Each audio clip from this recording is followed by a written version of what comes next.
let's quickly move on to other issues so that we can, as much as possible, cover all grounds. Now, the Economic Intelligence Unit says that the short-term currency stability seems likely to return, but there's serious doubts about the Naira's medium-term prospects. Could you comment on this? Well, it's clear. It is clear even from the drivers of the current pressure that I've just mentioned. Our level of importation as an economy has not really changed like that. That is one. Vis-a-vis our export potential, which is oil. And we know what the situation with oil is right now. I don't want to begin to recast that again in relation to oil thefts, production losses, to vandals, and all of those things. And the impact that is already having on our economy. We must also connect all of this to how the reserves is built up or are being built up. Reserves are built up when we monetize the proceeds from oil to dollars. Now, where the proceeds of oil from oil, proceeds of export is reducing, definitely the reserve accretion will also not be as large as it should be. And when you now put that aside, or besides the fact that you have to be intervening in the foreign exchange market, like I told you, you don't use reserve for anything that to ensure that you are able to make the foreign currency available to people who want to import into your economy. So if you have each import where you need to be using your dollars that you have acquired through the monetization of export proceeds, definitely the two side by side means that while you are reducing your accretion, you are spending more. It's like you are earning less and you are spending more money. Definitely your reserve or savings will be going down, and that is our situation.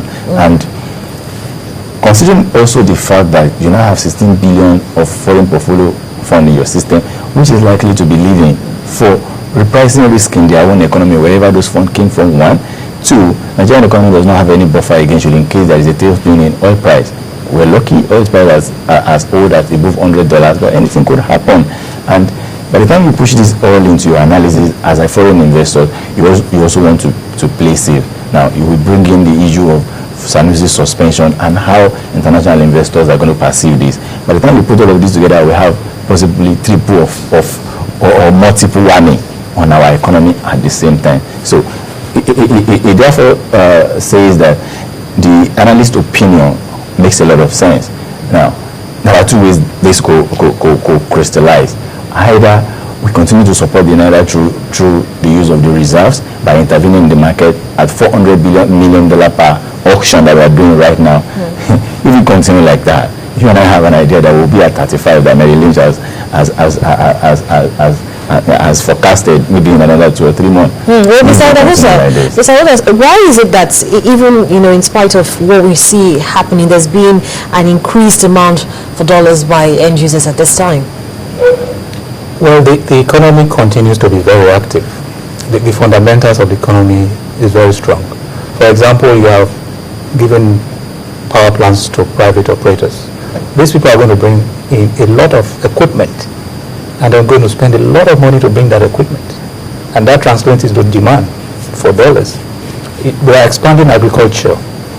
The large farmers that are going to build these large farms, 10,000 hectares, are not going to employ peasant farmers working with their hands. They are going to bring in large equipment.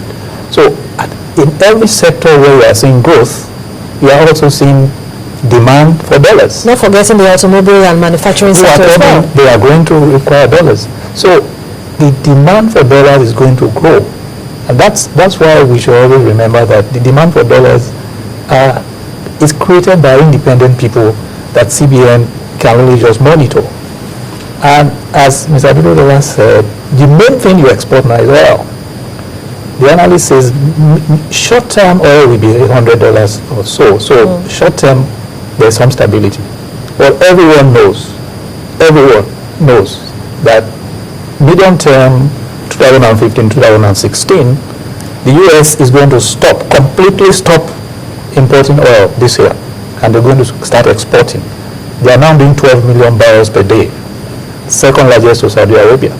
And Nigeria is going to find out that the demand for oil is going to keep sliding. The big buyers now, the Indias, the Chinas of this world, have a lot of options coming on. Libya is coming on, Iraq is coming on, Iran is coming on. So medium term, the analyst is just saying what is obvious. The demand for Nigeria's oil is going to be restricted to a small number of countries who have several other options, and therefore they can use their buying power to reduce the price. They can decide to buy from closer sources. India is much closer to Iraq, Iran than Nigeria. So why would they come all the way to buy oil if they can buy from there? So medium term, the next 3-4 years, 4-5 years, oil prices and our volume that we can sell as a country is going to go down. That's certain. So what you want to do is find out you can balance that with other exports, which we are not yet really addressing with the kind of vigor that we ought to do. So the analyst is just saying what is staring us in the face. Okay, so what should we be doing right now? We need to aggressively increase exports for non-oil products. We need to monetize our oil rather than export crude. If you convert the crude into petrochemicals, which have much higher value, first you can export the petrochemicals. Second, you can reduce what you spend now on importing fertilizers and importing plastics and so many things we import. If we can reduce in fact, eliminate what we spend to import rice, for example, easily you are going to save about $1 billion. If you can take out what you spend on import of rice, if you can reduce what you spend on import of wheat, if our cassava program really rises. So there are so many things you can do and should do to significantly reduce our import bills, while at the same time ramping up our non-oil exports. Okay, now we know that the CBN allows for periodic adjustment of the naira to ensure that they avoid any rapid running down of the foreign reserves. Now, in light of what is happening at the market, should we be expecting to see any adjustments anytime soon? The last time that such an adjustment was done was in 2011. So, bearing in mind that this is a pre-election year, next year we're going into elections, should we be expecting to see any adjustments in the naira to the dollar?